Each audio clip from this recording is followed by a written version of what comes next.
Herta got smashed by Mukun's statue, mission accomplished in style. Brother Huey handed the amulet to Andy and spelled Mukun's last words. Meanwhile, Bailey decided to play the classic gun-to-the-head game. Turns out this was Andy's grand scheme. Bailey was never on Huey's side but a planted mole, and now Andy pulled out the arrest warrant. He framed Huey as tonight's shootout mastermind and forged evidence of his killing the director. Subtitle: Director and vanished silently into sewers. Andy had plotted to replace his uncle all along. Director and colluded with Mukun, making him hard to defeat. Luckily, Mukun was seeking Lulu's son then. He hoped the police would assist in the investigation, but unexpectedly, Huey sought refuge with Andy.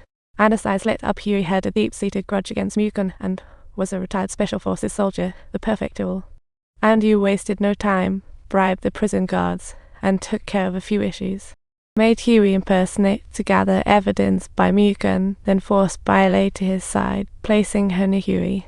Waiting for a perfect setup, Andy secretly helped Huey eliminate Herta's goons, giving him a head start. Andy secretly let Bailey escape during the siege, leaving the director's resignation notice with Hugh's prints. This was all to have the power to dominate post-Uncle's demise, with Huey conveniently becoming the scapegoat. He entered prison as the killer, now the mastermind of Director Ann's murder. The National Drug Control Commission was alarmed, as drug dealers were openly defying national credibility. The task force swiftly arrived in Manchester, with Andy taking charge, vowing to wipe out the leftover remnants of the pastor's group. Andy acted swiftly, using Hugh's earlier intel to raid the drug factory, catching them red-handed. They destroyed several raw material farms, raided sales dens, crippling Manchester's fan market. Using the bribery list from Mukun, Andy brought down corrupt officials one by one, instantly becoming Manchester's folk hero. Giving interviews on surface, he posed as Justice's voice, safeguarding safety, yet secretly hoarded drugs from Mukun's sites. Andy strolled into Mukun's vault, where cash stacked like a mountain, $20 billion. No big deal. He threw open the curtains, gazing at the sunset over Manchester, feeling like the king of the world. Andy was just getting started. He had bigger plans, arranging his uncle's and Mukun's funerals in the same hall. The funerals were scheduled on the same day, inviting everyone from politics to the underworld, whoever collaborated with them.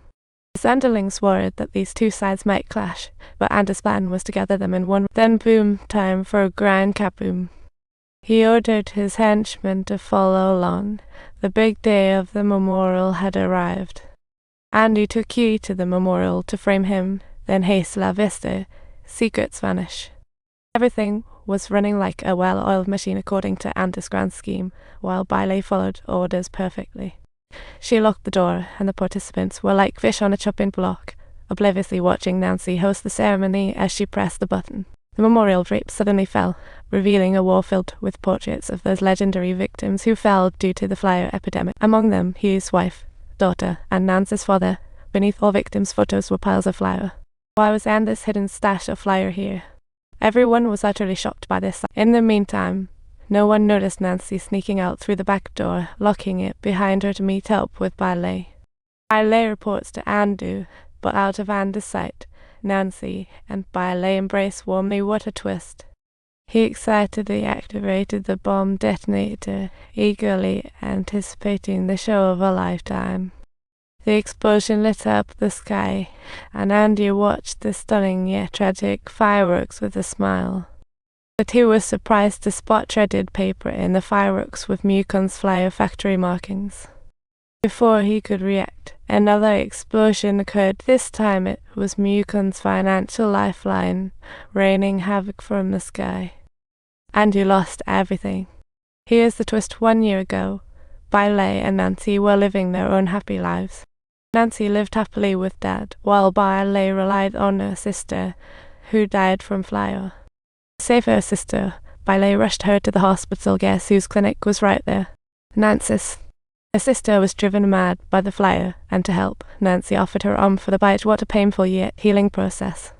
Nancy's father, the straight shooter, was approached by the director to join the dark side, but he firmly refused.